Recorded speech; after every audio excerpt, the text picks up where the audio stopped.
la base, j'avais pas prévu de faire du cinéma. Je faisais vraiment, on peut appeler ça des cascades en moto ou des conneries en moto. Tu vois, au début, quand t'as 14 ans, c'est des conneries en moto.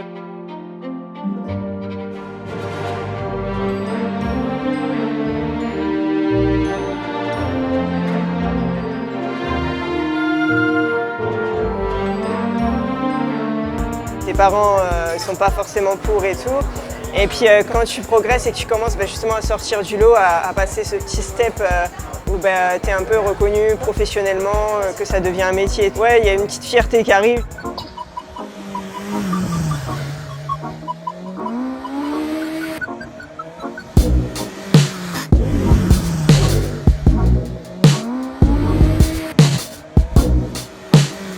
Avant, je m'entraînais sur des parkings fermés, j'allais le dimanche. Maintenant, on assimile un peu les deux, le stunt et le rodéo urbain, qu'on amalgame entre les deux. Et enfin, c'est un truc de ouf. C'est pas la fraude, mais tu vois, le délit à la mode, le stunt et le rodéo urbain. Tu vois, ils ont fait la polémique du rodéo urbain, ils ont mis la photo d'un stunter dessus. Vraiment, l'État qui a fait ça. Le rodéo urbain, c'est un truc qui s'est développé avec les réseaux, avec un effet de mode du cross bitumé. Je vais pas en faire, je vais pas le mettre en avant. Ce que je peux faire, c'est dire aux gars, mettez un casque, roulez quand il n'y a pas des gens sur la route, roulez pas sur des routes ouvertes déjà, parce que il y en a plein qui roulent pas non plus sur des routes ouvertes, qui essaient aussi d'avoir la bike life, mais genre dans leur coin. Mais voilà, le problème, ça va toujours être les nuisances, le fait qu'ils se rassemblent à plusieurs. Après, je pense qu'il y a peut-être un effort à faire de chaque côté, entre eux et les autorités, trouver peut-être un endroit plus adapté, route qu'on peut fermer, des assurances à avoir en cas d'accident. Je pense qu'il y a peut-être un minimum d'encadrement à faire, plutôt que de se battre, les mecs, de les pourrir.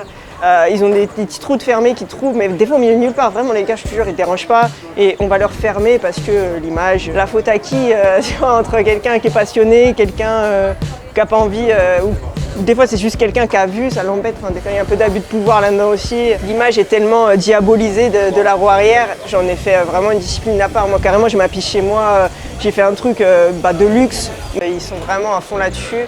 Chacun fait ce qu'il veut de sa vie. Après, c'est dangereux pour les autres, c'est sûr. Je me sens très loin de ça. Je suis toujours battu pour me trouver un camion, pour emmener ma moto sur un spot précis, sur un circuit, justement pour éviter d'avoir des problèmes avec la police. J'ai toujours cherché à avoir des bonnes relations avec les riverains qui peuvent habiter près des pistes, justement pas déranger, pas être la meuf relou.